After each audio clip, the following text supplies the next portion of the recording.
तो चलें स्टार्ट करेंगे सेशन। आज हमारा लेक्चर नंबर है 20 आधारित है स्थिर विद्युत के ऊपर।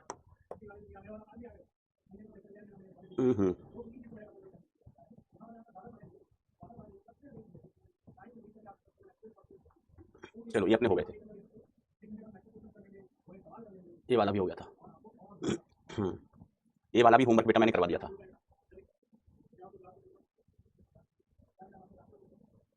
अब देखो एक दो रिजल्ट्स और बेटा, एक दो रिजल्ट अपन और देखते हैं, ठीक है। अभी अपन इसके रिजल्ट देख लेते हैं, जब आप इंटीग्रेशन पढ़ोगे तब हम इसका प्रूफ भी देख लेंगे, बरोबर। वैसे ये बोर्ड के लिए इंपॉर्टेंट है नहीं, तो प्रूफ की वैसे एज सच आवश्यकता नहीं है, प्रूफ की आवश्यकता नहीं है। लेकिन अगर आपकी जिज्ञासा है तो जब आप इंटीग्रेशन पढ़ लेंगे मैथमेटिक्स में, है ना, क्योंकि इसमें इंटीग्रेशन बाई सब्स्टिट्यूशन एक तरीका होता है, वो यूज होता है, वो आप मैथ में पढ़ेंगे। तो फिलहाल अपन रिजल्ट यूज याद रखेंगे। क्या याद रखेंगे बेटा? रिजल्ट। तो अपन पढ़ने जा रहे हैं एक समान आवेशित शक्ति के कारण उसकी अक्ष पर विद्युत क्षेत्र व विद्युत विभव ठीक है। एक समान आवेशित। सर आवाज की क्या दिक्कत है? आवाज की क्या दिक्कत है भाई? इज ऑडियो वीडियो क्लियर बेटा? आवाज क्लियर है ना भाई? आवाज में कोई समस्या तो नहीं है दोस्त? 0 1 खेल जाओ। अगर आवाज क्लियर है तो 1 लिखो भाई। अगर आवाज में कोई गड़बड़ी है तो 0 लिखना जल्दी से, कम ना भी बड़ी। क्लियर है? ओके। तो देखो बेटा, हमारे पास एक समान आवेशित एक शक्ति है। हमने रिंग का केस कर लिया था। रिंग का केस बोर्ड में भी पूछा जाता है, तो मैंने उसका प्रूफ भी आपको बताया था। ये बोर्ड के लिए इंपॉर्टेंट नहीं है, बोर्ड में नहीं पूछा जाता है बेटा इसका प्रूफ। ये जेई के लिए है और जेई में अपने रिजल्ट्स काम आते हैं। फिर आगे चल के जब आप बोलोगे, तब हम जब आप इंटीग्रेशन पढ़ लो ना, तो मुझे बताना, तो फिर मैं आपको प्रूफ भी बता दूंगा इसका।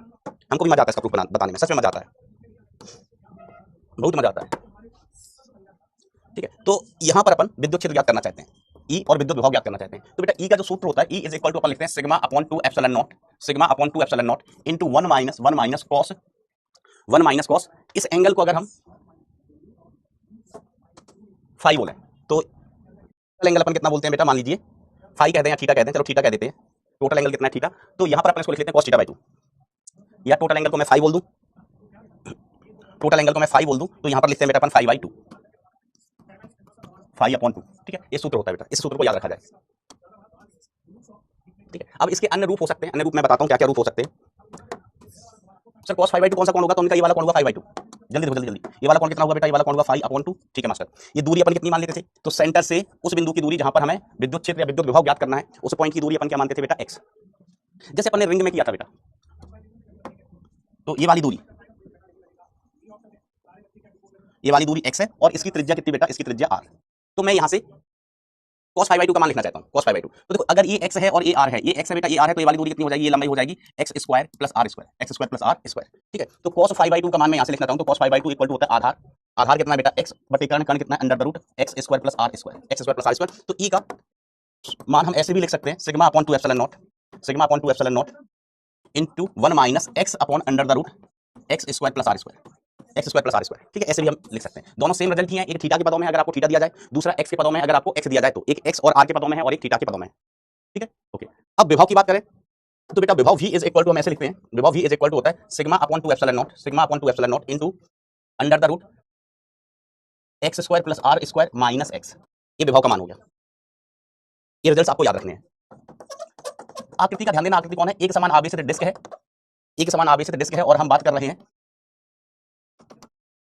उसकी अक्ष पर। बात कहां पर कर रहे हैं बेटा? हम उसकी अक्ष पर बात कर रहे हैं। तो इन रिजल्ट्स को याद रखोगे। ये देखो, राम बोला, ये पालक आई लव यू लिख रहा है बेटा। पालक तुमको कद्दू आई लव यू लिख देगी। फिर तुम लोगे कि सर हमको कद्दू बोल दिया, सर हम कद्दू दिखते हैं क्या? तुम्हारी हरकतें बेटा कद्दू जैसी ही हैं, तुम्हारी हरकतें एकदम कद्दू जैसी ही हैं। चीयर्स बेटा, चीयर्स फॉर दीस रिजल्ट्स।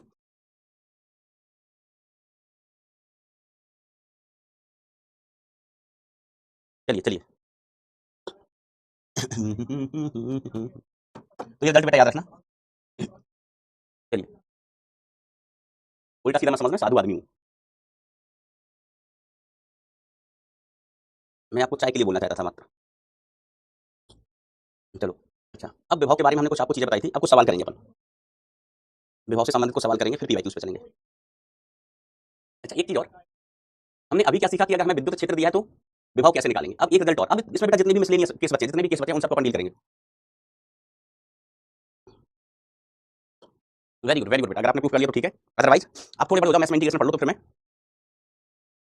आपको एक प्रूफ करके बता दूंगा।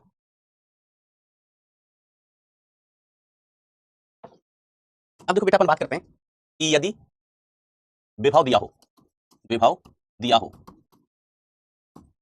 तो ई ज्ञात करना, ई ज्ञात करना, विभव दिया हो बेटा तो ई ज्ञात करना। तो देखो अगर हमें मान लीजिए विभव दिया है x का function v is equal to as a function of x दिया है, सिर्फ as a function of x दिया है, तो v इज इक्वल टू अपन कैसे लिख लेते हैं, मतलब e इज इक्वल टू अपन लिख लेते हैं dv by dx, in fact minus dv by dx, minus dv upon dx। ठीक है, आप इसको ऐसे समझ सकते हैं कि हम इलेक्ट्रिक फील्ड का इंटीग्रेशन करता था, हम इलेक्ट्रिक फील्ड का इंटीग्रेशन करता था तो हमें क्या मिलता था, विभव, और विभव का हम डिफरेंशिएशन करेगा तो हमको क्या मिल जाएगा, इंटीग्रेशन। विभव का डिफरेंशिएशन करेगा तो हमें क्या मिल जाएगा बेटा, इंटीग्रेशन मिल जाएगा।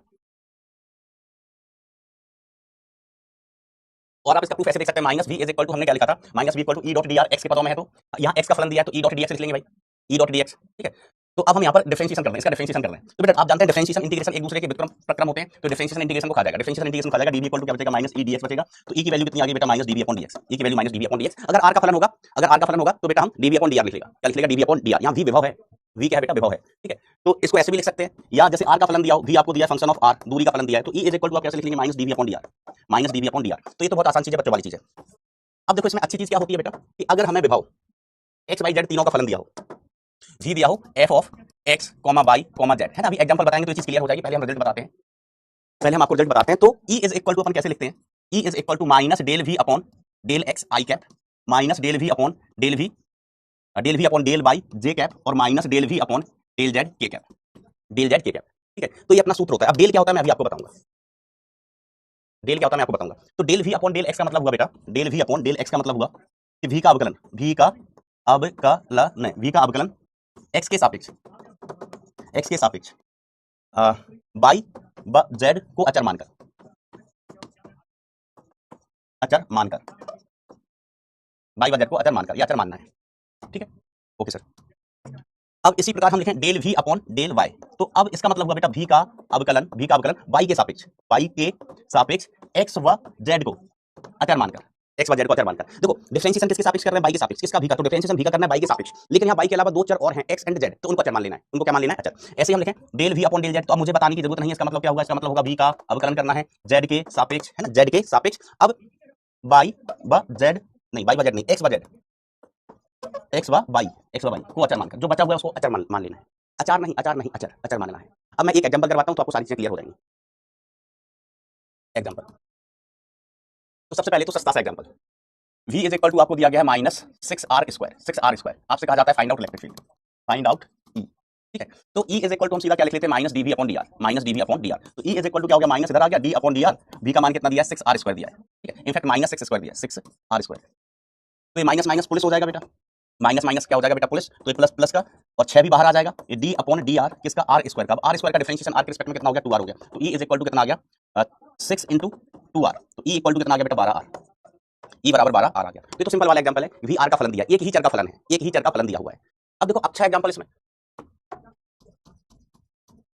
अच्छा एग्जांपल इसमें जैसे हम v इज इक्वल टू ऐसे दे दें 2x square by plus 2x square by plus कुछ भी 6 x z to the power 4, z to the power 4, ठीक है, इस तरीके से दे दिया, x और y दोनों का फलन है। और हम आपसे कहते हैं find out electric field, find out मतलब ज्ञात करना है एट पॉइंट, कोई पॉइंट का भी नाम दे देते हैं, एट पॉइंट 1, 2, 1, कोई पॉइंट है अपना 1, 2, 1, इस पॉइंट पर इलेक्ट्रिक फील्ड निकालिए। Solution, I am so sorry, गर्मी में चाय पी ली, ठीक आने लग गया। चलिए तो देखो E is equal to formula क्या होता है, मैं फॉर्मूला एक बार और लिख रहा हूं ताकि आपको याद हो जाए, del v upon del z i cap, ठीक है, minus del v upon del y j cap, minus del v upon del z k cap. याद रखना मुश्किल नहीं है, v का अवकलन करना एक पद, अच्छा ये मैंने गलत लिख दिया भाई साहब, आज मैं पता नहीं किस दुनिया में हूं ऐसा। अब एक एक करके हम इन सभी के मान निकालेंगे, इन सभी के मान निकालेंगे। तो सबसे पहले मैं मान निकाल रहा हूं बेटा किसका, del v by del x का, del v upon del x का, आप मेरा साथ देना, del v upon del x। तो इसका अवकलन करना है, v का अवकलन करना है, x के सापेक्ष y और z को अचर मान लेना है, y और z को अचर मान लेना है। आइए करते हैं, तो 2 कांस्टेंट y कांस्टेंट, अच्छा x स्क्वायर का differentiation 2x plus 6 constant z की पावर 4 कांस्टेंट, x का अवकलन x के सापेक्ष बेटा कितना हो जाएगा 1, ठीक है। तो ये वैल्यू कितनी आ गई 4xy plus 6z to the power 4, ठीक है। अब अगर हम इसकी वैल्यू पुट करना चाहें, किस पॉइंट पर पूछा गया है, किस पॉइंट पर पूछा गया, तो 1, 2, 1, तो 4x की जगह कितना रखोगे बेटा 1, y की जगह कितना रखोगे 2 प्लस 6z की जगह भी कितना रखोगे 1 टू दी पावर 4। तो वैल्यू कितनी आ जाएगी, कैलकुलेट होके 4 दूनी 8 और 6 14, 8 और 6 14 आ गई। इसी प्रकार से del v upon del y का मान हम निकालने जाएं, तो अब हमें अवकलन करना है y के सापेक्ष, x और z को नियत मानकर। तो अब 2 कांस्टेंट x कांस्टेंट y का अवकलन y के सापेक्ष कितना हो गया 1, इसमें देखो 6 जेड और एक्स, तीन चीजें, बाई है ही नहीं, बाई है ही नहीं, तो ये सारी चीजें अचर हुई। ये अचर हो गया, चर क्या है, बाई है, बाई चर है, बच्चों सारी चीजें कैसी हैं, अचर है, तो अचर का अवकलन कितना हो गया 0। तो इसकी वैल्यू कितनी आ गई 2x², और जो पॉइंट दिया है उस पर मान निकालना है, तो 2x का वैल्यू कितना बोला गया है बेटा 1, तो 1², तो ये वैल्यू कितनी आ गई बेटा 2 ही आ गई। अब del v upon del z का मान निकालता है मैं, del v upon del z, ये मैं नहीं निकालेंगे, आप निकालेंगे। इसका मान निकाल के कमेंट में बताओ बेटा जल्दी से, जल्दी जल्दी। अशोक जायसवाल दोनों साइड इंटीग्रेशन नहीं करते हैं, विभव का सूत्र मैं निकाल के बता चुका हूं बेटा आपको।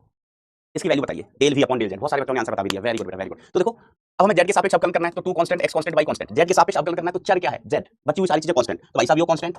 अब इसमें से देखो 6 constant, x constant, 6 constant, x constant, और जेड की पावर 4 का अवकलन जेड के सापेक्ष कितना आ जाएगा 4 आगे, और जेड की पावर कितना आएगा 3, जेड की पावर कितना आ जाएगा बेटा 3। तो बेसिकली ये कितना बचा 6 चौको 24 x into z to the power 4, इसका इस दिए गए बिंदु पर मान निकालें, दिए गए बिंदु पर मान निकालें, तो ये कितना आ गया 24 इंटू x की जगह कितना रख दोगे भाई साहब 1, जेड की जगह भी कितना रखोगे 1 टू दी पावर 4, तो 24 आ गया। बहुत सारे बच्चों ने पहले ही आंसर बता दिया था, तो ये वैल्यू हमें मिल गई। अब अगर हम ई लिखना चाहिए, ई सदिश है बेटा, है ना, तीर लगा देना, आई कैप जे कैप के कैप लिखा हुआ है ना, तो इसके ऊपर तीर लगा देना, ये ई सदिश है।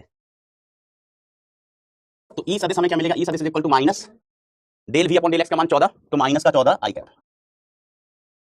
फिर माइनस है del v upon del y का मान 2 है, तो 2 जे कैप, फिर minus del v upon del z का मान कितना है 24, तो 24 के कैप, 24 के कैप, ठीक है। तो ये आंसर होगा इलेक्ट्रिक फील्ड वेक्टर का। अगर हमें इसका परिमाण चाहिए होता मॉड ऑफ ई, ई का परिमाण निकालना होता, तो परिमाण बेटा आप निकालना जानते हैं, अंडर द रूट आई के गुणांक का वर्ग, अंडर द रूट आई के गुणांक का वर्ग, तो -14 का वर्ग प्लस -2 के वर्ग, जे के गुणांक का वर्ग प्लस -24 का वर्ग, तो ये इलेक्ट्रिक फील्ड का परिमाण आ जाता बेटा, परिमाण निकालना होता तो। ठीक है दोस्त, ओके। यस बेटा, सॉरी जेड का पावर 3 रहेगा। मैं चेक कर रहा था, मुझे पता था, मैं चेक कर रहा था कि आप ध्यान दे रहे हो कि नहीं दे रहे हो। मैं क्या कर रहा था बेटा, चेक कर रहा था कि ध्यान दे रहे हो या नहीं दे रहे हो। ओके, वैसे उससे आंसर पर कोई फर्क नहीं पड़ता, लेकिन तब भी सही लिखना चाहिए, सही लिखना चाहिए। ये हो गया। अब देखो बेटा एक दो रिजल्ट्स और, एक समान आवेशित, एक समान आवेशित चालक प्लेट के कारण, प्लेट के कारण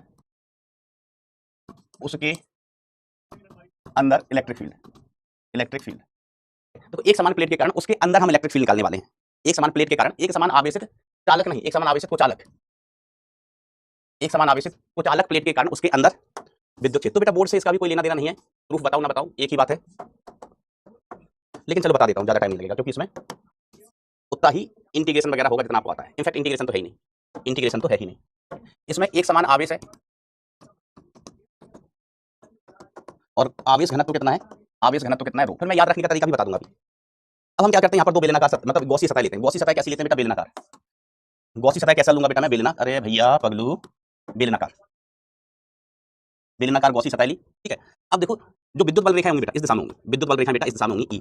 यहाँ पर हम विद्युत बल रेखाएं धन आवेश है, तो धन आवेश से दूर की ओर विद्युत बल रेखाएं होती हैं, विद्युत क्षेत्र कितना ई। तो फ्लक्स इन दो सतहों से निकलेगा, फ्लैट सतहों से, वक्र भाग से कोई फ्लक्स नहीं निकलेगा, क्योंकि विद्युत बल रेखाएं सीधी इधर ऐसे जा रही हैं। विद्युत बल रेखाएं इधर ऐसे जिंग जिंग जिंग जिंग जिंग, इधर विद्युत बल रेखाएं जिंग जिंग जिंग, ऐसी विद्युत बल रेखाएं होती हैं बेटा, ऐसी विद्युत बल रेखाएं होती हैं, ठीक है। एरिया वेक्टर भाई साहब एरिया वेक्टर हमने कहा ये पास, इसका जो एरिया वेक्टर सतह के लंबवत, इसका एरिया वेक्टर लिखेंगे तो सतह के लंबवत ही होगा।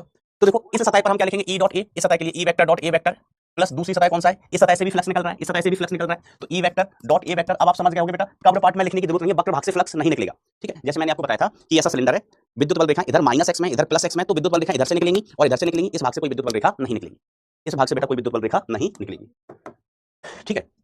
तो ई और ए के बीच एंगल कितना हो गया 0। अब हमें बात करनी है कि इसके अंदर कितना आवेश बंद होगा, तो इसकी लंबाई हम मान लेते हैं, लंबाई कितनी है बेटा l, लंबाई कितनी है बेटा इसकी l, ठीक है। तो आवेश बंद कितना होगा, तो हम लिखेंगे रो इनटू वॉल्यूम, वॉल्यूम किसके अंदर बंद, गॉसी सतह के अंदर बंद, वॉल्यूम गॉसियन सरफेस के अंदर बंद। सर गॉसियन सरफेस के अंदर क्यों, क्योंकि बेटा हम क्यू एनक्लोज्ड लिखते हैं ना भाई साहब, क्या लिखते हैं क्यू एनक्लोज्ड, ऐसे लिखते थे ना बेटा अपन इसको, Q enclosed upon epsilon not, Q enclosed upon epsilon not लिखते थे। तो हमें आवेश कौन सा लेना है, हमें वो आवेश लेना है जो कि गॉसी सतह के अंदर बंद है। तो मान लीजिए यहाँ पर गॉसी सतह के अंदर ये आवेश बंद है, इसके अंदर बंद आवेश, तो इसके अंदर बंद आवेश हम कैसे लिखेंगे, रो इनटू इसका आयतन, आवेश तो हर जगह है, रो इनटू इसके अंदर वाला आयतन।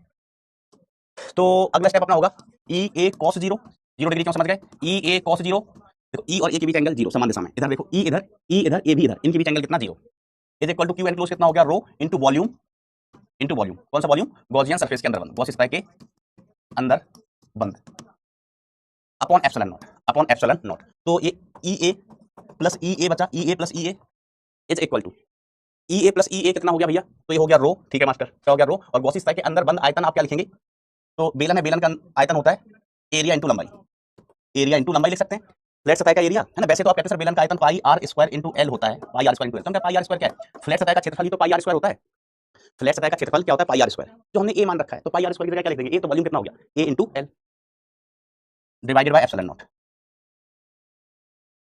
तो देखो बेटा यहाँ पर ए से ए उड़ी बाबा, ए से ए कौन से बाबा, उड़ी बाबा। तो अब हमारे पास रिजल्ट क्या बचेगा बेटा, 2EA,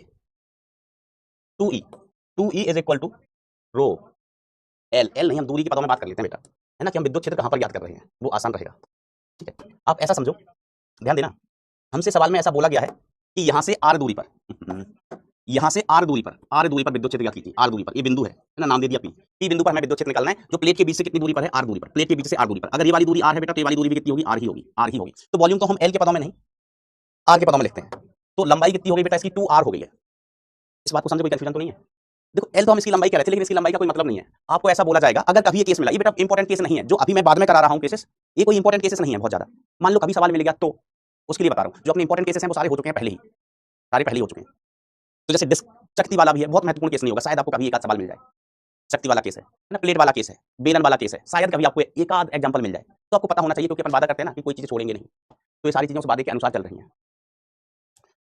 तो अब देखो इसका आयतन कितना हो गया भाई, वॉल्यूम हम ऐसे लिखेंगे ना, क्षेत्रफल इनटू लंबाई, तो क्षेत्रफल ए, लंबाई कितनी बेटा 2R, आर के पदों में क्यों लिख दिया हमने, आर के पदों में इसलिए लिखा है, बेटा कि आपसे पूछा जाएगा कि इस प्लेट के मध्य बिंदु से, प्लेट के बीच से आर दूरी पर बिंदु है, दूरी कहां से नापते हैं, सेंटर से, ठीक है। तो मैंने एल की जगह 2R ले लिया, एल की जगह कितना हो गया 2R, आर इधर, आर इधर, तो ए से ये कट गया बेटा, अब इधर से क्या बचा, 2E is equal to 2 rho are upon epsilon not, 2 से 2 कैंसिल आउट हो जाएगा, तो ई की वैल्यू कितनी आ गई, ई की वैल्यू आ गई rho are upon epsilon not, rho are upon epsilon not, rho are upon epsilon not, ठीक है। तो इस रिजल्ट को याद रखना है, क्लियर है बात। अब देखो चलो एक केस और ले लेते हैं, एक समान आवेशित, एक समान आवेशित ठोस कुचालक, एक समान आवेशित ठोस कुचालक बेलन के कारण उसके अंदर विद्युत क्षेत्र, उसके अंदर विद्युत क्षेत्र, सर आप अंदर ही क्यों बता रहे हो, बाहर क्यों नहीं बता रहे हो, अंदर ही क्यों बता रहे हो, बाहर क्यों नहीं बता रहे हो, तो हमारे पास एक बेलन है, बेलन है, इसको हम बाहर से देखें, और थोड़ा दूर चले जाए तो हमको क्या दिखाई देगा बेलन, अरे जल्दी बोलो, बेलन हमको कैसा दिखाई देगा, अंदर नहीं, हम बेलन के बाहर है, ये बेलन है, हम बेलन के बाहर है, और हम दूर चले गए से, तो हमें बेलन कैसा दिखाई देगा भाई साहब, बेलन कैसा दिखाई देगा भाई साहब, पॉइंट दिखाई देगा बेलन, अरे गधे, रेखीय आवेश के जैसा, रेखीय आवेश के जैसा, ये बेलन अनंत लंबाई का है ना, लंबा बेलन है, लंबा, तो पॉइंट दिखाई नहीं देगा, रेखा दिखाई देगी, रेखा, जो यहाँ पर प्लेट है या बेलन है, ये सब बहुत बड़ी है, बहुत बड़ी है, और अगर हम बेलन से बहुत दूर चले जाएं, जैसे पेड़ होता है अपना, पेड़ से हम बहुत दूर चले जाए, पेड़ का वैसे आकार क्या बेलनाकार ही होता है, लगभग बेलनाकार, बहुत दूर चले जाए तो हमको पतला दिखाई देता है, तो रेखा दिखाई देगी, समझ रहे हैं। तो रेखा का, रेखीय आवेश का विद्युत क्षेत्र तो हम जानते हैं, रेखीय आवेश का विद्युत क्षेत्र तो हम जानते हैं बरखुरदार, जानते हो, हाँ जानते हैं भाई, ठीक है, तो उसमें तो कोई कंफ्यूजन वाली बात ही नहीं है, ठीक है। चलिए तो हम अंदर की बात कर रहे हैं, चलो इसका भी प्रूफ बता ही देते हैं, प्रूफ बताएं कि रिजल्ट, प्रूफ बताएं कि रिजल्ट, बोर्ड में नहीं पूछा जाता वैसा proof, I am repeating again, board में प्रूफ नहीं पूछा जाता है,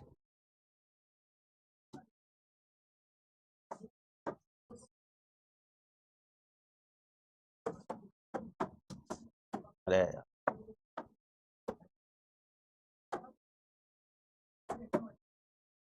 रिजल्ट, रिजल्ट कुछ बच्चे कह रहे हैं दोनों प्रूफ करना, मैं होमवर्क में दे दूं, चलो बता देता हूं, ज्यादा टाइम लगेगा आपको, रिजल्ट याद रखना, रिजल्ट याद रखने का तरीका मैं आपको बताऊंगा, रिजल्ट याद रखने का तरीका मैं बताऊंगा। हमसे कहा गया, हमसे बोला भाई, हमसे बोला कि हिम्मत है तो यहाँ पर इससे आर दूरी पर हमें ज्ञात करके बताओ विद्युत क्षेत्र, तो हम क्या करेंगे बेटा, ये आर दूरी पर एक गॉसीय पृष्ठ बनाएंगे, और बेलनाकार आवेश वितरण के लिए गॉसीय पृष्ठ हम बेलनाकार ही बनाएंगे, दिस इज जीएस गॉसीय पृष्ठ, इस केस में भी बेटा ये गॉसीय पृष्ठ थी, जीएस गॉसीय पृष्ठ थी, ठीक है। इसकी लंबाई हमने ले ली एल, लंबाई कितनी ले ली एल। अब देखो बेलनाकार तार है, विद्युत बल रेखाएं जैसे लाइन चार्ज के लिए होती थी ना, वैसे ही विद्युत बल रेखाएं यहाँ पर कैसे होंगी, इस प्रकार से होंगी, विद्युत बल रेखाएं बेटा इस प्रकार से होंगी, इधर मैं बनाऊंगा तो विद्युत बल रेखाएं ऐसी होंगी। क्या इस केस में फ्लैट सरफेस से कोई फ्लक्स निकलेगा, तो आप कहेंगे नहीं सर, इस केस में फ्लैट सरफेस से कोई फ्लक्स नहीं निकलेगा, क्योंकि विद्युत बल रेखाएं बेटा इस तरीके से है, रेखीय, मतलब ये रेडियल त्रिज्यीय बाहर की ओर है, विद्युत बल रेखाएं बेटा त्रिज्यीय बाहर की ओर है ऐसे, ठीक है। तो फ्लक्स किससे निकलेगा, वक्र भाग से, तो अगेन अपन जो गॉस का स्टेटमेंट है वो ऐसे लिखेंगे, E vector dot A vector, is equal to q enclose upon epsilon not. तो ये हो जाएगा E A cos 0। Sir 0 degree फिर से कौन क्यों? हमने कहा देखो ये अपना पृष्ठ है। अब इस बिंदु पर अगर हम एरिया वेक्टर बनाएं तो एरिया वेक्टर पृष्ठ के लंबवत होता है हमेशा। एरिया वेक्टर कहां होता है बेटा? पृष्ठ के लंबवत, मतलब त्रिज्या बाहर की ओर। तो E A cos 0 is equal to q enclose, तो रो इनटू हम वॉल्यूम लिखेंगे। वॉल्यूम कौन सा वाला? जो गॉसियन पृष्ठ के अंदर बंद है, divided by epsilon not, divided by epsilon not. तो ई गॉसियन पृष्ठ का ये पृष्ठ क्षेत्रफल जिससे फ्लक्स निकल रहा है। फ्लक्स किससे निकल रहा है बेटा? वक्र भाग से। वक्र भाग से फ्लक्स निकल रहा है तो वक्र भाग का पृष्ठ क्षेत्रफल 2 पाई आर एल हो जाएगा। 2 पाई आर एल वक्र भाग का पृष्ठ क्षेत्रफल, ठीक है। इज इक्वल टू रो, समझ रहे हो? इस बार फ्लैट सरफेस से फ्लक्स नहीं निकल रहा है, वक्र भाग से फ्लक्स निकलेगा। रो वॉल्यूम कितना हो जाएगा? तो pi R square into L, pi R square into L, ठीक है। ये इस गॉसियन पृष्ठ के अंदर बंद आयतन है, divided by epsilon not, divided by epsilon not. अब हम काटा कूटा मचाएंगे भाई साहब। तो एल से एल गया, पाई से पाई गया, आर से एक आर गया, आर से एक आर गया, इधर 2 बचा। तो हमारे पास बचा है 2e is equal to rho are upon epsilon not. तो ई की वैल्यू कितनी आ गई? ई की वैल्यू कितनी आ गई? Rho are upon 2 epsilon. क्या ये बात क्लियर है? मेरे खुद के पर्सनल दोस्तों, क्या ये बात क्लियर है? हाँ सर क्लियर है, क्लियर है बात। तो इस रिजल्ट को याद रखना। ये आपकी बोर्ड की किताब में नहीं होंगे इसके प्रूफ वगैरह। अब जैसे आप लोग अलग अलग बोर्ड से हैं, मान लो कोई बिहार बोर्ड से है, तो आप अपनी किताब देखना एक बार कि अगर आपकी बोर्ड की किताब में ये है तो देख लेना एक बार प्रूफ। वैसे बोर्ड के जितने भी प्रूफ थे, बोर्ड के लिए जितने भी प्रूफ इंपॉर्टेंट थे, वो मैं पहले ही करवा चुका हूं आपको, पहले ही करवा चुका हूं। नहीं तो मैं लिख देता कि इंपॉर्टेंट फॉर बोर्ड। अब देखो याद रखने का तरीका, याद रखने का तरीका। हमने एक समान आवेशित कुचालक 3 वस्तुएं पढ़ी हैं। हमने एक समान आवेशित कुचालक, एक समान आवेशित कुचालक कितनी वस्तुएं पढ़ी हैं बेटा? 3। कौन कौन सी नाम बताओगे? नाम याद है? तो सबसे पहले अपन ने पढ़ा था गोला। ये बोर्ड के लिए इंपॉर्टेंट होता है, इसलिए इसका प्रूफ मैंने पहले ही बताया था और लिखा था वहां पर इंपॉर्टेंट फॉर बोर्ड। ये बोर्ड में पूछा जाता है। तो सर्वप्रथम हमने क्या पढ़ा था? गोला पढ़ा था। गोला पढ़ने के बाद हमने प्लेट पढ़ी। चलो फिर बेलन ले लेते हैं, बेलन ले लेते हैं। और फिर एक चीज हमने क्या पढ़ी बेटा? प्लेट, ठीक है। इनके अंदर इलेक्ट्रिक फील्ड की बात कहां करना है बेटा? इनसाइड। तो ई इनसाइड बेटा इस केस में मैं बड़े बड़े अक्षरों से लिख रहा हूं। इसके अंदर ई इनसाइड कितना आया था जरा बताओ, मैं भूल गया। इसके अंदर तो हमने अभी निकाला है कि E inside is equal to, E inside is equal to क्या बोलते हैं? Rho are upon 2 epsilon nought. इसके लिए ई इनसाइड कितना आया? इसके लिए ई इनसाइड आया rho are upon epsilon naught. और इसके लिए कितना आया? Rho are upon 3 epsilon not. Rho are upon 3 epsilon naught आया था। Yes very good, very. Zero लिख रहे हैं बेटा। कुछ अलग बोला, hello hi how are you, खाना खाना खा के जाना, तुम खाना खा के जाना। जीरो लिखने वालों, यस अंदर rho are upon 3 epsilon naught आया था। बेलन के लिए rho are upon 2 epsilon naught, plate के लिए rho are upon epsilon not, ठीक है। तो देखो rho are upon epsilon naught सभी में है। गोले के लिए 3, गोले के लिए 3, बेलन के लिए अपॉन में 2 और प्लेट के लिए कुछ नहीं है तो 1। प्लेट के लिए कुछ नहीं है तो बेटा 1 आएगा। प्लेट और चादर में अंतर पूछ रहे हैं बेटा। देखो चादर होती है एक पन्ना, आप अपनी किताब का एक पन्ना ले लो, पन्ना पेज, दैट इज चादर, दैट इज चादर। प्लेट क्या होती है बेटा? किताब। किताब खुद अपन ले लें तो किताब चादर नहीं है, एक पन्ना नहीं है, उसमें चौड़ाई भी होती है, तो उसको अपन क्या कहते हैं बेटा? प्लेट, उसको कहते हैं प्लेट, ठीक है। तो ये तीनों रिजल्ट्स बेटा आप याद रखिएगा। मैंने एक ही जगह तीनों को लिख दिया है, एक ही जगह मैंने तीनों को लिख दिया है। एक बालक पूछा है सर प्रूफ कैसे होगा? भाई सबके प्रूफ बता चुका हूँ, सबके प्रूफ बता चुका हूँ, ठीक है।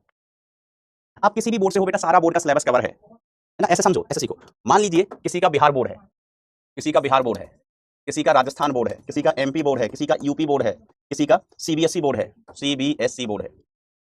अपन ने जो केस लिए सारे कवर है, सभी कवर है। मान लीजिए अपन ने 40 डेरिवेशन की, उदाहरण के तौर पर बता रहा हूँ, तो सभी बोर्ड के डेरिवेशन कवर हैं। अब आप अपनी बोर्ड की किताब देखना कि 40 में से हो सकता है बिहार बोर्ड में 30 हो, राजस्थान बोर्ड में हो सकता है 35 हो, एमपी बोर्ड में हो सकता है 20 हो, सीबीएसई बोर्ड में हो सकता है 32 हो। हमने हमने ये कर लिया 40, तो इसमें सभी बोर्ड कवर हैं, सभी बोर्ड कवर हैं बेटा। अब इसमें से आपके बोर्ड में क्या क्या है, आपके बोर्ड में क्या क्या है वो देखना। जैसे हम जब पढ़ते थे, हमें एमपी बोर्ड का याद है, उसमें सिर्फ गोला है। सीबीएसई बोर्ड में भी शायद सिर्फ गोला ही है। प्लेट, डिस्क, गोला है, बला है, गोला दोनों है, चालक को चालक, सब गोला है। प्लेट बेलन, प्लेट बेलन चकती नहीं है, रेखी आवेश है। तो मैंने बता सारे दिए, आपके बोर्ड में जो हूं वो आप देख लेना। फिर देखो यार आप लोग सर का स्पेलिंग ऐसे क्यों लिखते हो यार? मैं कई बार ना ये होता है सर का स्पेलिंग। जैसे आप कभी कोई हमें मैसेज भेजते हो ना, कभी कोई अच्छा पोस्ट भेजते हो तो हम उसको स्टोरी पे लगाते हैं, स्टेटस पे लगाते हैं, उसमें सर ऐसा लिखा रहता है। अब हमारे दोस्त हमको बोलते हैं कि प्रजा भाई फिर कैसे बच्चे, सर का स्पेलिंग लिखना नहीं आता इनको, क्यों बेइज्जती कराते हो बेटा मेरी? उस चक्कर में हम तुम्हारी पोस्ट का ना स्टेटस स्टोरी नहीं लगा पाता है सर, है ना। कि वो ऐसे अपन बचपन में नहीं कहते थे कि SAR, है ना। फिर इसको तो तुम पढ़ते होगे टीओ को, तो फिर जियो को पढ़ोगे, जियो को गो, चलो ये तो सही हो गया गलती से, गो, है ना। टीओ तो वाई वाई, रोज बताता हूँ मैं, सर का स्पेलिंग SIR होता है। बेइज्जती करवाते रहते हो यार। अब देखो घनघोर घनघोर इंपॉर्टेंट चीज, ये बोर्ड के लिए भी इंपॉर्टेंट चीज है, बोर्ड के लिए भी इंपॉर्टेंट चीज है, जेई के लिए तो है ही है, साथ में बोर्ड के लिए इंपॉर्टेंट चीज है। ठीक है,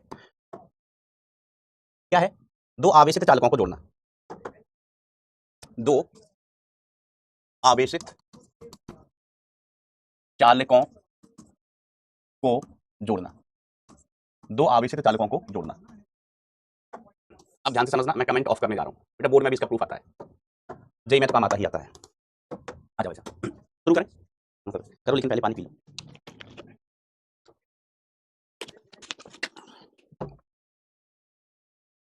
मेन पॉइंट्स, मेन पॉइंट्स।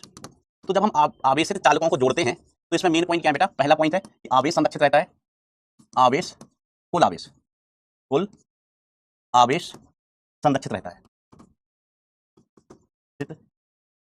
रहता है।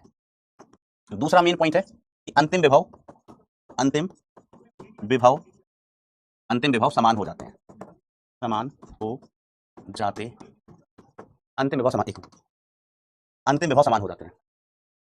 ठीक है, तो ये अपने दो मेन पॉइंट्स हैं। किस किस के मेन पॉइंट है? जब हम दो आवेशित चालकों को जोड़ते हैं तो हमारे पास एक चालक गोला, छोटा गोला, और एक बड़का गोला, बड़का गोला, इनको जोड़ें या इनको स्पर्श कराएं, एक ही बात है, इनको जोड़ें या इनको स्पर्श कराएं, एक ही बात है। ये अपना इनिशियल स्टेट का बात हो रहा है, ये इनिशियल स्टेट है, इनिशियल स्टेट बोले तो प्रारंभिक अवस्था।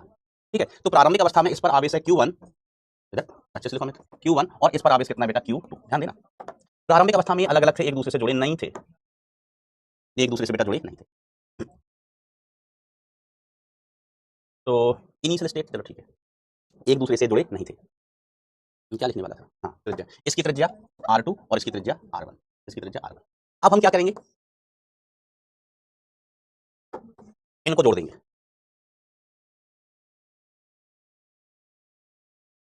इनको जोड़ देंगे, ये अपना फाइनल स्टेट,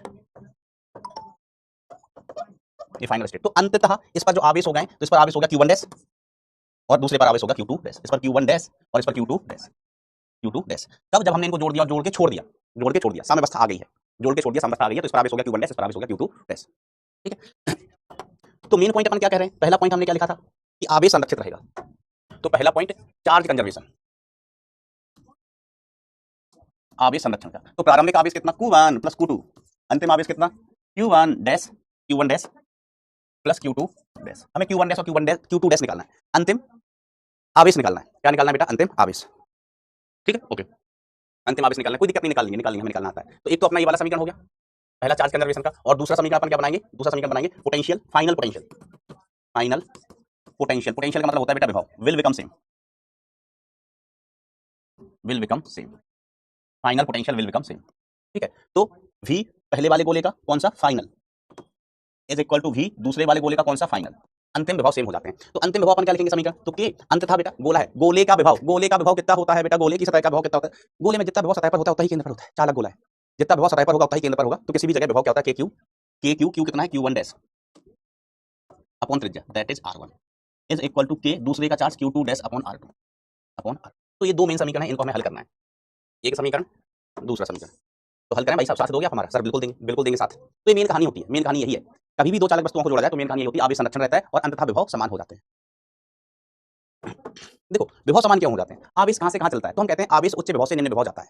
आवेश कहां से कहां जाता है बेटा? उच्च विभव से निम्न विभव। अब समझना, हमने कहा एक गोला दूसरा गोला, इसका विभव V1 प्रारंभिक, इसका विभव V2, और V1 का मान ज्यादा था V2 से, V1 का मान ज्यादा था V2 से। अब आवेश की चलने की प्रवृत्ति क्या होती है? उच्च विभव से निम्न विभव। लिख लेना, पहले मैं लिखवा चुका हूं, पहले मैं लिखवा चुका हूं, लेकिन फिर से आप अपनी कॉपी में जो दो लाइन होती है ना, दो लाइन उसके ऊपर लिख लेना कि आवेश हमेशा धन आवेश, ऋण नहीं, ऋण नहीं, हम धन आवेश के लिए रिजल्ट याद रखते हैं, ऋण आवेश के लिए उल्टे हो जाते हैं। तो धन आवेश हमेशा उच्च विभव से निम्न विभव की ओर जाता है, मतलब ज्यादा विभव वाली जगह से कम विभव वाली जगह जाता है, ज्यादा विभव वाली जगह से कम विभव वाली जगह जाता है। तो एक लाइन नोट कर लेना, आवेश हमेशा उच्च विभव से निम्न विभव की ओर बहता है। फिर से बोल नोट करो, अभी कभी नोट करो, आवेश हमेशा उच्च विभव से निम्न विभव की ओर बहता है। अब इसका विभव ज्यादा, इसका विभव कम, ठीक है, तो क्या होगा भाई साहब कि इसका कुछ आवेश इस पे चला जाएगा, आवेश जाएगा जाएगा जाएगा, तो उनका आवेश अगर इस पर बहुत ज्यादा चला गया तो इसका विभव ज्यादा हो जाएगा, इसका विभव ज्यादा होगा तो फिर आवेश वापस आएगा। अगर इसका विभव ज्यादा हो गया, आवेश इस पर ज्यादा चला गया तो इसका विभव ज्यादा होगा, फिर आवेश इधर चलेगा, इधर चलेगा, तो आवेश यही करता रहेगा क्या? यहाँ से यहाँ जाओ, फिर यहाँ से यहाँ जाओ, यहाँ से यहाँ जाओ, यहाँ से यहाँ जाओ। तो क्या नहीं, ऐसा नहीं होता, इसका विभव ज्यादा है, इसका विभव कम है, तो आवेश इससे इसकी तरफ जाएगा, और तब तक जाता है कि जब तक दोनों के विभव समान नहीं हो जाते, जब तक कि दोनों के विभव समान नहीं हो जाते। ठीक है, तो इसलिए हम कहते हैं कि आवेश उच्च विभव से निम्न विभव जाता है, और आवेश कब तक एक गोले से दूसरे गोले पर जाएगा? जब तक कि दोनों के विभव समान नहीं हो जाते। ठीक है, अच्छा ऐसे देखो, हमारे पास दो वाटर टैंक है, पानी की टंकी है, एक में पानी ज़्यादा भरा है और एक में पानी कम भरा है, हम इनको कनेक्ट कर दें, हम इनको जोड़ दें एक पाइप से, तो पानी किस से किस में जाएगा, 1 से 2 में, 2 से 1 में, और कब तक जाएगा, कब तक जाएगा, ये खाली हो जाएगा, ये भर जाएगा क्या? तो 1 से इसमें वाटर का लेवल ज़्यादा है, तो पानी इससे इसमें जाएगा, इससे इसमें जाएगा, कब तक, जब तक कि दोनों में वाटर का लेवल बराबर ना हो जाए, जब तक कि दोनों में वाटर लेवल बराबर ना हो जाए, ठीक है ऐसा। चलिए अब इनको अपन सिंपलीफाई कर लेते हैं, सॉल्व कर लेते हैं। अब कैलकुलेशन बचा है मात्र, क्या बचा है, मात्र कैलकुलेशन बचा, और कैलकुलेशन करने में बेटा आप एक्सपर्ट हो, मैं तो कैलकुलेशन करने में अभी कच्चा हूँ, क्योंकि मैं अभी बच्चा हूँ, मैं अभी क्या हूँ, बच्चा, but you guys are not बच्चा, आप तो कितने बड़े हो गए हो, 12th क्लास में आ गए हो, आप बच्चे नहीं हो, आप तो बड़े हो, मैं बच्चा हूँ, मैं छोटा सा बच्चा हूँ, इतना था, हाँ मुझे तो अभी बोलना भी नहीं आता, मैं तो तुतला के बोलता हूँ, के गए हो।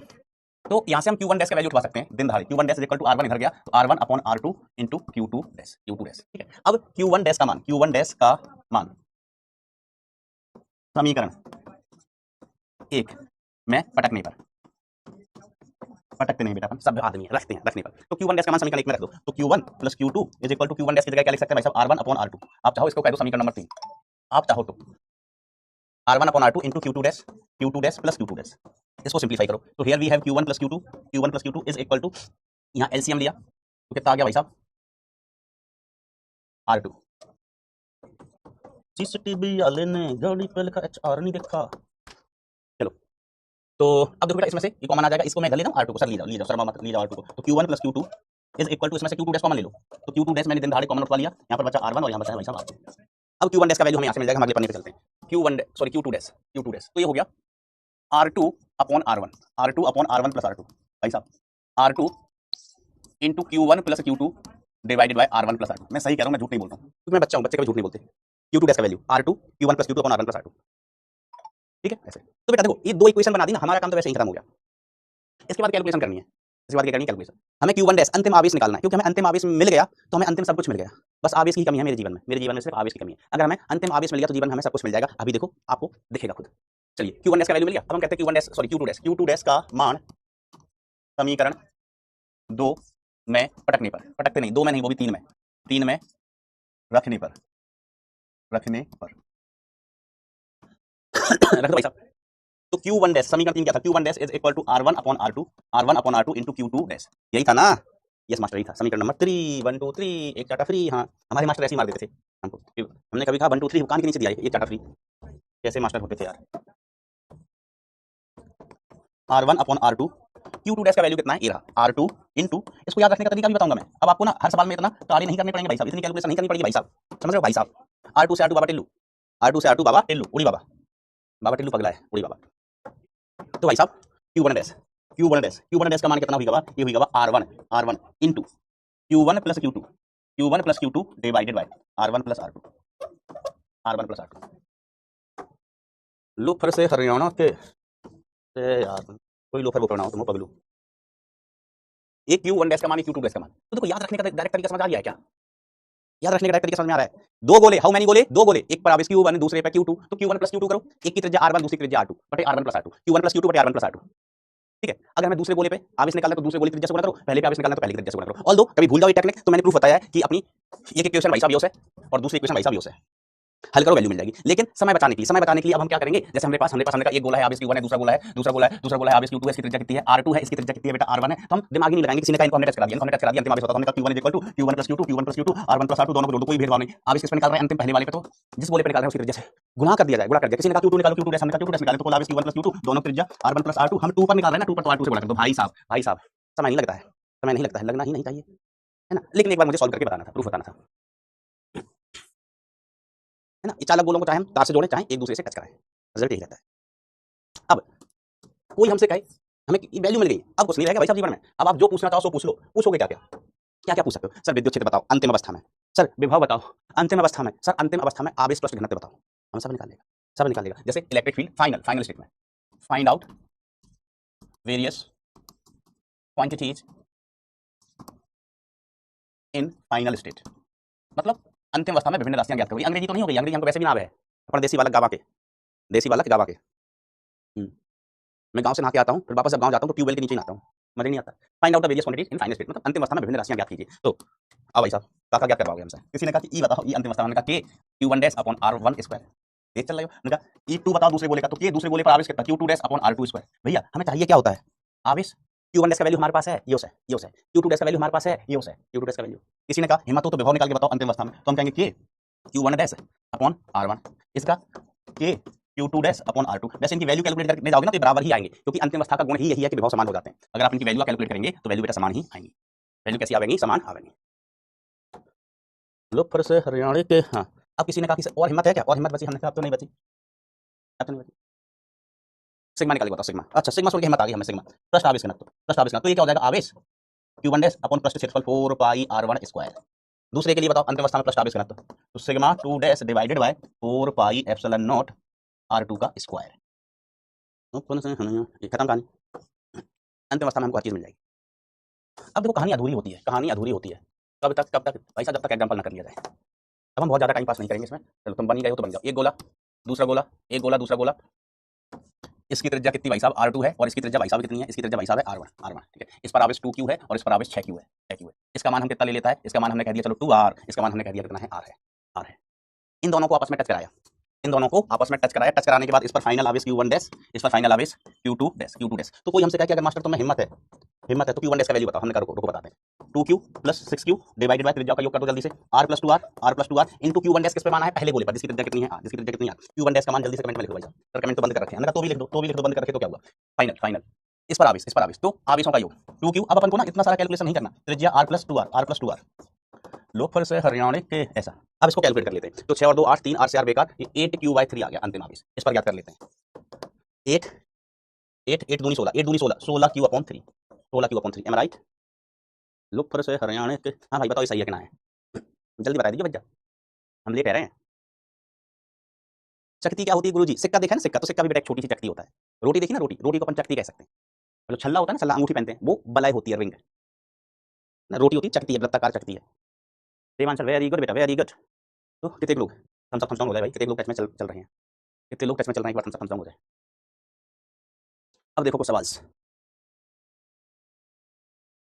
अब अपन को 2 लेक्चर में सवाल ही सवाल सुलझाने हैं।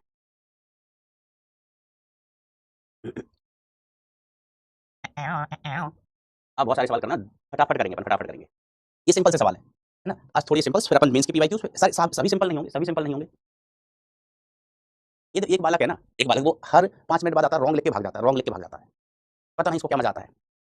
जब बच्चे होते हैं ना, छोटे छोटे बच्चे अस्पताल में पैदा होते हैं, तो बच्चे होते हैं मम, थोड़े बड़े हो जाते हैं फिर, और होते हैं मम पापा मम ऐसे होते हैं। ये पैदा होने के बाद जब रोना शुरू किया होगा ना, तो बोल रहा रॉन्ग, रॉन्ग हो गया, रॉन्ग हो गया, रॉन्ग हो गया, ऐसे ऐसे रो रहा होगा ये बेवकूफ आदमी,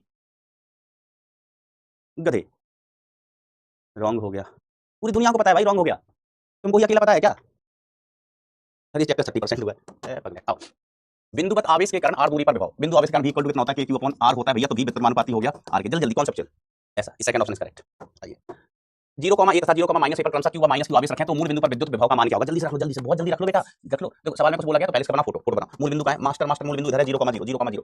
0, ए बिंदु कहां होगा भाई साहब? ये तो y अक्ष पर होगा, ये बिंदु कहां होगा? y अक्ष पर होगा भाई साहब। तो हम x अक्ष हटा देते हैं, x तुम्हारा कोई काम नहीं है। मेरे अंगने में तुम्हारा क्या काम है? x अक्ष का काम नहीं है बेटा। यहाँ पर 0,a और यहाँ पर बिंदु कौन सा है? 0,-a, 0,-a। x अक्ष पर गई नहीं, निर्देशांक तो समझते हो। अब देखो भाई साहब, यहाँ पर आवेश रखा है बेटा, कहाँ? यहाँ पर प्लस क्यू, और यहाँ पर आवेश कितना रखा है? Minus Q. तो विभव एट मूल बिंदु, विभव एट मूल बिंदु विल बी इक्वल टू 0। कैसे सर? पॉजिटिव चार्ज का विभव जितना पॉजिटिव होगा, नेगेटिव का विभव उतना ही नेगेटिव होगा। देखो इस दूरी की बात करें तो दूरी कितनी a, इस दूरी की बात करें तो बेटा ये वाली दूरी कितनी a, दूरियां बराबर बराबर।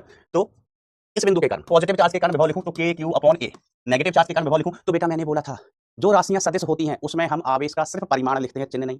और जो राशियां अदिश होती हैं उनमें हम आवेश के परिमाण के साथ चिन्ह भी लिखते हैं। विभव अदिश राशि है, विभव अदिश राशि है, तो चिन्ह के साथ लिखा जाएगा। अब हम कहें v टोटल, देखो मैंने बोला ना, मैं बच्चा हूं, मुझे बोलने नहीं आता है। v टोटल, तो v प्लस आवेश के कारण v माइनस आवेश के कारण दोनों जोड़ोगे, शानदार 0 आ जाएगा। कितना आ जाएगा भाई साहब? शानदार 0 आ जाएगा। मेरे अंगने में तुम्हारा क्या काम है? चलो, एक समबाहु त्रिभुज के तीनों कोनों पर समान आवेश Q स्थित है, तो त्रिभुज के केंद्र O पर विद्युत विभव व विद्युत क्षेत्र की तीव्रता। तो देखो बेटा, विद्युत क्षेत्र की तीव्रता के लिए हम पढ़े थे कि एक समय बहुभुज के सभी शीर्षों पर अगर समान आवेश उपस्थित हैं, एक समय बहुभुज के सभी शीर्षों पर बराबर बराबर आवेश विद्यमान है, तो सेंटर पर फील्ड कितनी हो जावे है? फील्ड कितनी हो गया सर है? तो मास्टर फील्ड हो जाएगी 0। तो ये वाले ऑप्शन तो गलत है, फील्ड कितनी हो जाएगी? 0। सीखा कि नहीं सीखा? हमने सीखा था, एग्जांपल भी किए थे। और विभव देखो बेटा, तीनों आवेश पॉजिटिव पॉजिटिव पॉजिटिव, तो तीनों का विभव बेटा, तीनों आवेशों के कारण विभव कैसा होगा? पॉजिटिव। विभव सीधे सीधे जुड़ता है, अदिश राशि है, तीनों आवेशों का विभव कैसा होगा? पॉजिटिव। तो तीनों आवेश पॉजिटिव है, तीनों आवेश कैसे हैं भाई साहब? पॉजिटिव। तो तीनों आवेशों के कारण विभव विभव कैसा होगा भैया, पॉजिटिव ही होगा, पॉजिटिव अर्थात v is not equal to 0। देखो विभव नेगेटिव होने के चांस कब है, कुछ आवेश पॉजिटिव हो कुछ नेगेटिव हो, पॉजिटिव का विभव पॉजिटिव, नेगेटिव का विभव नेगेटिव, तो 0 हो सकता है। पॉजिटिव का विभव पॉजिटिव, नेगेटिव का नेगेटिव, तो विभव 0 हो सकता है। लेकिन यहाँ पर तो सभी आवेश पॉजिटिव है भाई साहब, सभी आवेश पॉजिटिव हैं। बताओ बताओ पीडब्ल्यू के लोग लोग फर्स्ट में पीडब्ल्यू के, हाँ भाई साहब पढ़ाई कर लो, नहीं तो जिंदगी में लोखरी बन के रह जाएंगे। एक प्रोटॉन के 0.5 एंगस्ट्रॉम दूरी पर द्विध्रुव का विभव, एंगस्ट्रॉम का मतलब समझ रहे हो, तो बच्चों जैसा सवाल है भाई साहब, बच्चों जैसा सवाल। विभव निकालना, ये रखा है प्रोटॉन, प्रोटॉन का आवेश मतलब प्लस ही, कितना दूरी, दूरी r is equal to 0.5 angstrom, 0.5 angstrom, ठीक है। सिंपल सवाल है बेटा, आप अपन को सवाल ही सवाल करने हैं, कल भी सवाल करेंगे, परसों भी सवाल करेंगे, और इन सवालों को करने के बाद ये टॉपिक आपका एकदम क्लियर हो जाएगा, एकदम क्लियर हो जाएगा भाई। इन सवालों को नोट्स में नहीं लिखना भाई, बस एक बार देखते चलो, नोट्स में लिखने लायक है नहीं ये सवाल। तो विभव भी इक्वल टू क्या लिखते हैं, के क्यू अपॉन आर, के क्यू अपॉन आर, के का मान 9 × 10 टू दी पावर 9, किसी को कैलकुलेशन में दिक्कत हो तो मैं बता देता हूं, के का मान इतना, इलेक्ट्रॉन का आवेश 1.6 है ना, प्रोटॉन का आवेश -19, दूरी कितनी है बेटा 0.5 एंगस्ट्रॉम, तो 10 to the power -10 metre. Sir ये क्या बवाल कर दिया, तो हमने कहा देखो भाई साहब याद रखना, 1 एंगस्ट्रॉम बराबर होता है 10 टू दी पावर -10 मीटर के। यहाँ से सॉल्व करना, आपको आपकी पसंदीदा चीज आंसर मिल जाएगा भाई साहब। भाई साहब एक विद्युत आवेश ए बी के मध्य, एक विद्युत आवेश इतना है, एक्स वाई निर्देशांक पद्धति के मूल बिंदु पर रखा गया है, तो बिंदु ए तथा बी क्रमशः यहाँ पर स्थित है, तो ए और बी के मध्य विभवांतर क्या होगा, ठीक है। तो बेटा ये सवाल भी आसान है, ये सवाल भी आसान है। लो फर से हरियाणा के, देखो भाई बिंदु तुम कहाँ हो, वो पगलेट बिंदु, ए मूल बिंदु है 0,0, कितना आवेश रखा है 10 to the power -3 micro coulomb, क्यों लिख लो बाद में मान रख देना, क्यों का मान इतना दिया है, क्यों का मान इतना दिया है। एक बिंदु कहाँ है 2,0 अर्थात यहाँ है 2,0, इस बिंदु का नाम क्या है भाई साहब, तो भाई साहब जब बिंदु का नाम क्या है, जब बिंदु का नाम है ए, एक बिंदु यहाँ पर कहीं है जिसके निर्देशांक √2 × √2 है, कितने √2 है, ए पॉइंट का नाम है बेटा बी। तो बिंदु ए का विभव निकालना, इस दूरी को मान लो r2, इस दूरी को मान लो बेटा r1, इस दूरी को मान लो r1, बेटा दूरी आपको दी गई है, ये दूरी आप निकाल लोगे r2, r1 निकाल लोगे, आपको va माइनस vb निकालना है, निकाल के बताना, ये आपका ग्रह कार्य है, आंसर क्वेश्चन में लिखोगे, चेक कर लेना, निकाल लोगे ना भाई, वेरी आसान। अब हम कोई थोड़ा ठीक से सवाल ढूंढे, चलो ठीक है, समय है थोड़ा बहुत समय है। मुक्त आकाश में क्यू आवेश के कारण विद्युत विभव इतना है, तो उस बिंदु पर विद्युत क्षेत्र कितना होगा, विद्युत विभव दिया है मुक्त आवास में, आवास नहीं आकाश में, बिंदु के कारण विभव इतना दिया है, क्षेत्र निकालना है। आर का मान दिया लाएगा, हम यार का मान नहीं दिया, हम नहीं खेल रहे तो गलत बात है, तो चलो कोई बात नहीं, विभव हमें दिया, तो v इज इक्वल टू अपन क्या लिखते हैं, के क्यू अपॉन आर, के क्यू अपॉन आर, किसी बिंदु पर मान लीजिए बिंदु आर दूरी पर आवेश है, और विद्युत क्षेत्र बराबर अपन क्या लिखते हैं, विद्युत क्षेत्र ई इज इक्वल टू क्या लिखते हैं, के क्यू अपॉन आर स्क्वायर, के क्यू अपॉन आर स्क्वायर। अब देखो के है हमारे पास, क्यू है, आर स्क्वायर का मान नहीं है, तो भैया देखना बेटा, भैया देखना, यहाँ से हम आर का मान ऐसे निकाल सकते हैं क्या, R is equal to q sorry k q बटे वी, आर का मान क्या लिख सकता है, के क्यू बटे वी, दूरी नहीं दी है ना, इन्होंने दूरी नहीं दी है, तो दूरी हमने निकाल लिया, तो क्या हो गया के क्यू बटे में के क्यू बटे वी का वर्ग, इस वर्ग से ए वर्ग, ए उड़ी बाबा, तो वी स्क्वायर अपॉन के क्यू, वी स्क्वायर अपॉन के क्यू, तो ये कितना हो गया मान भाई साहब, वी स्क्वायर के का मान कितना होता है 1/4 pi epsilon not into Q, तो ये चला जाएगा ऊपर, अब भी का मान भी दिया बेटा, भी का मान रख देना है ना, भी का मान आपको दिया हुआ है, ठीक है बोर्ड में, ये भी का मान दिया भाई साहब, भी का मान उठा के यहाँ पटक दोगे, रख दोगे ना बेटा भी का मान, वैसे तो भी का मान यही रख दो तो और आसान हो जाता, भी का मान दिया यही रख देते तो क्यू भी कट जाता, आसान हो जाता, और ठीक है एक ही बात है। इलेक्ट्रिक डाइपोल बेटा हम पढ़ेंगे लास्ट के 2 लेक्चर में, इस चैप्टर में 24 लेक्चर है, 20 चल रहा है, 2 लेक्चर हम प्रैक्टिस करेंगे क्वेश्चंस की, 2 लेक्चर में हम चलटाएंगे डाइपोल, डाइपोल अगले टर्न पर, फिर अगले वीक से आपका नया चैप्टर स्टार्ट हो जाएगा। आओ देखो, ओ पर एक बिंदु आवेश स्थित है, ओ पर एक बिंदु आवेश स्थित है, यहाँ से आर दूरी पर बिंदु पी स्थित है, बिंदु पी पर विद्युत क्षेत्र इतना है, विद्युत क्षेत्र इतना है, विभव इतना है, तो आर का मान क्या होगा, अरे यार तो देखो E is equal to k q upon R square, हाँ master, V is equal to, ये आसान सवाल है, नोट्स में लिखने की जरूरत नहीं है, इनको नोट्स में लिखने की जरूरत नहीं है, वो तो प्रैक्टिस नहीं कर पाई थी अपने विभव की ज्यादा, तो इसलिए विभव के सवाल हम करवा रहे थे। बेटा भाग दे दो आर मिल जाएगा, भाग दे दो आर मिल जाएगा। ये आपको किसका मान दिया है, ये हमें मान दिया है ई का, ये हमें किसका मान दिया, ये हमें मान दिया भाई साहब भी का, आर निकालना, भाग करो एक आर बचेगा है ना, ये तो कट ही जाएगा, यो गया, कितना बचा, एक आर से एक आर बेकार, 1 अपॉन आर आ गया, 1 अपॉन आर, तो E upon V is equal to 1 upon r, तो बेटा आर का मान कितना हो गया, V by E, V by E, ठीक है, भाग देकर निकाल देना। और कुछ हमको वैसे सवाल ऐसा गोले वाला, एक समान रूप से आवेशित एक त्रिज्या के गोले के बाहर, कहा सवाल पूछ, एक वो ऑप्शन सही नहीं है, नहीं सही है ये वाला ऑप्शन, एक समान आवेशित ए त्रिज्या के गोले के बाहर आर दूरी पर विद्युत विभव है ना, देखो ध्यान देना, गोले के बाहर, इसकी त्रिज्या है ए, गोले के बाहर आर दूरी पर, तो विभव हम बाहर क्या लिखते हैं, गोले के के क्यू अपॉन केंद्र से दूरी आर, त्रिज्या का रोलना है, बाहर त्रिज्या का रोल नहीं है भाई, ठीक है, के क्यू अपॉन आर,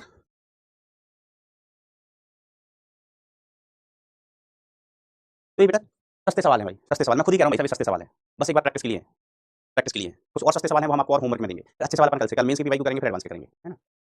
तो R1 R2 त्रिज्याओं के 2 विलगित गोलाकार चालकों के बीच विभवांतर शून्य है, तो उन आवेशों का अनुपात, उन आवेशों का अनुपात, ये बोर्ड लेवल के सवाल है, आप ऐसा समझ लो, बोर्ड लेवल के सवाल है, विभवांतर शून्य, तो भाई साहब हमारे पास 2 गोले, एक की त्रिज्या R1 है, दूसरी की त्रिज्या कितनी है R2 है, बड़ा आसान, जो कहा गया वो करना है, इस पर आवेश Q1, इस पर आवेश Q2, ठीक है, इसका विभव मैंने बोला V1, इसका विभव मैंने बोला V2, तो V1 का मान कितना KQ अपॉन R1, इसका मान कितना KQ नहीं KQ1, KQ2 upon R2, KQ2 upon R2, ठीक है। अब कह रहे हैं इनका विभवांतर शून्य है, हम नहीं कह रहे, सवाल में बोला है that V1 - V2 is equal to 0, इसका मतलब हुआ V1 बराबर 0, विभवांतर शून्य है, मतलब विभव का अंतर शून्य है, विभवांतर शून्य मतलब विभव का अंतर शून्य है। v1 is equal to v2 है, तो k q1 अपॉन r1 बराबर हो गया k q2 अपॉन r2 के। से के उड़ी बाबा q1 अपॉन q2 का मान कितना आ गया, r1 अपॉन r2। लो फिर से r1 अपॉन r2। तो बेटा और सवाल कुछ है वो मैं आपको होमवर्क में दे दूंगा। ये सवाल आसान थे, चिन्नू मिन्नू मुंबई। मैंने आपको समझाया भाई साहब। सवाल आसान होंगे तो आपसे आसानी से बनेंगे, कम समय लगेगा। सवाल अच्छे होंगे तो आपको धैर्य रखना पड़ेगा। सवाल अच्छे होंगे तो फिर आपको धैर्य रखना पड़ेगा। हो सकता है 10 में से आपको 6 सवाल समझ में आए, हम समझा रहे हूँ तब भी। फिर एक दो बार और देखोगे तो और सवाल समझ में आएंगे। तो कई बार ऐसा हो सकता है कि अपन ने अभी 7-8 सवाल कर लिए 10 मिनट में या 15 मिनट में। कई सवाल ऐसे होंगे कि 15 मिनट में एक ही हो पाएगा, एक ही हो पाएगा 15 मिनट में सवाल। ठीक है, तो अभी अपन कल और क्वेश्चन प्रैक्टिस करेंगे, परसों क्वेश्चन प्रैक्टिस करेंगे। उसके बाद हम आपको कहेंगे कि अब आप परिपक्व हो इस चैप्टर के लिए। आपका टेलीग्राम चैनल है? नहीं भैया, हम इन सब चक्करों में नहीं पड़ते। टेलीग्राम क्लास लेते हैं, घर जाते हैं, सो जाते हैं, उठते हैं, मन करता है तो ब्रश कर लेते हैं, क्लास लेते हैं, घर जाते हैं, सो जाते हैं, उठते हैं, फिर मन करता है तो ब्रश कर लेते हैं, नहीं तो क्लास लिए घर आए सो गए। ऐसा ये रूटीन है भाई हमारा। हाँ, डीपीपी कर लेना। आज आपको जो डीपीपी मिलेगी वो कर लेना। आधे सवाल तो इसमें से ही मिल जाएंगे। तो चलिए बच्चों, मन लगा के, दिल लगा के, दिमाग लगा के पढ़ाई करते रहना। Thank you so much. Tata bye bye, take care, love you all.